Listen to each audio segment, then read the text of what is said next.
बिहार की राजनीति में इन दिनों एक सवाल सबसे ज्यादा चर्चा में है। क्या मंत्री पद अब जनता की सेवा का माध्यम है या फिर राजनीतिक परिवारों की विरासत बनता जा रहा है।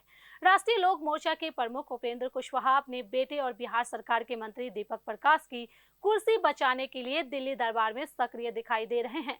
प्रधानमंत्री नरेंद्र मोदी, गृह मंत्री अमित शाह और बीजेपी नेतृत्व से उनकी मुलाकातों ने कई नए सवाल खड़ा कर दिए हैं।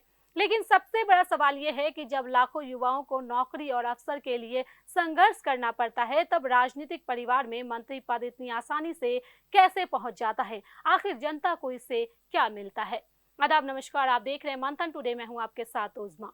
बिहार की राजनीति में एक बार फिर परिवारवाद और सत्ता की राजनीति चर्चा के केंद्र में है। राष्ट्रीय लोक मोर्चा के अध्यक्ष और राज्यसभा सांसद उपेंद्र कुशवाहा इन दिनों अपने बेटे दीपक प्रकाश के राजनीतिक भविष्य को सुरक्षित करने की कोशिश में जुटे हुए हैं।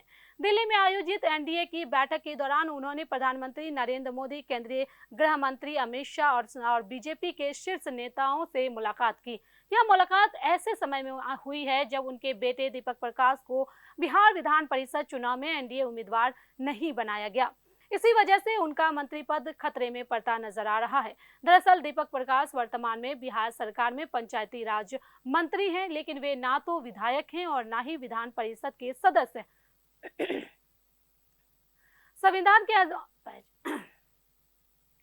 संविधान के अनुसार किसी भी गैर विधायक मंत्री को 6 महीने के भीतर किसी सदन का सदस्य बनना जरूरी होता है, अन्यथा उसे मंत्री पद छोड़ना पड़ता है। उपेंद्र कुशवाहा को उम्मीद थी कि विधान परिषद चुनाव के जरिए उनके बेटे की सदस्यता सुनिश्चित हो जाएगी, लेकिन एनडीए की उम्मीदवार सूची में दीपक का नाम ही नहीं आया।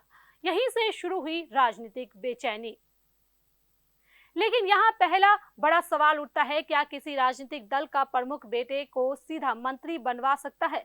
जब लाखों पढ़े लिखे युवा पंचायत से लेकर विधानसभा तक चुनाव लड़ने का सपना देखते हैं, तब किसी नेता का बेटा बिना जनता के बीच गए सीधे मंत्री बन जाता है।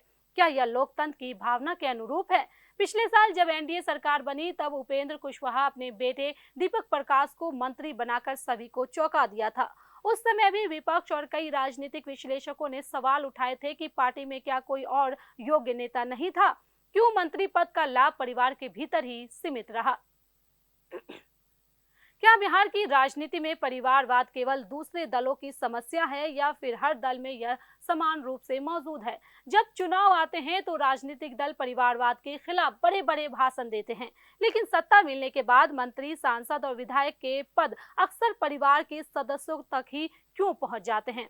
उपेंद्र कुशवाहा के सामने अब सबसे बड़ी चुनौती अपने बेटे का मंत्री पद बचाने की है। राजनीतिक गलियारों में यह भी चर्चा है कि बीजेपी ने रालोमो के भाजपा में विलय का प्रस्ताव दिया था। बदले में दीपक प्रकाश के लिए राजनीतिक व्यवस्था बनाने की बात कही गई थी।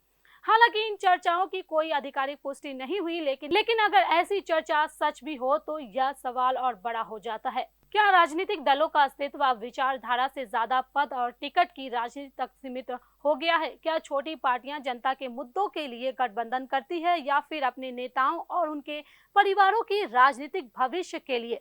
राजनीतिक जानकार मानते हैं कि भाजपा अब कोई वोट बैंक के लिए पूरी तरह उपेंद्र कुशवाहा पर निर्भर नहीं है। सम्राट चौधरी के मुख्यमंत्री बनने के बाद भाजपा के पास अपना मजबूत कोई चेहरा मौजूद है।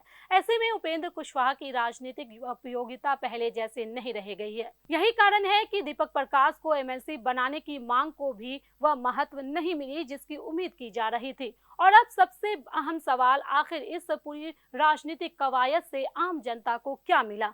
क्या बिहार के युवाओं को रोजगार मिला? क्या किसानों की आय बढ़ी? क्या शिक्षा और स्वास्थ्य व्यवस्था में कोई बड़ा सुधार हुआ?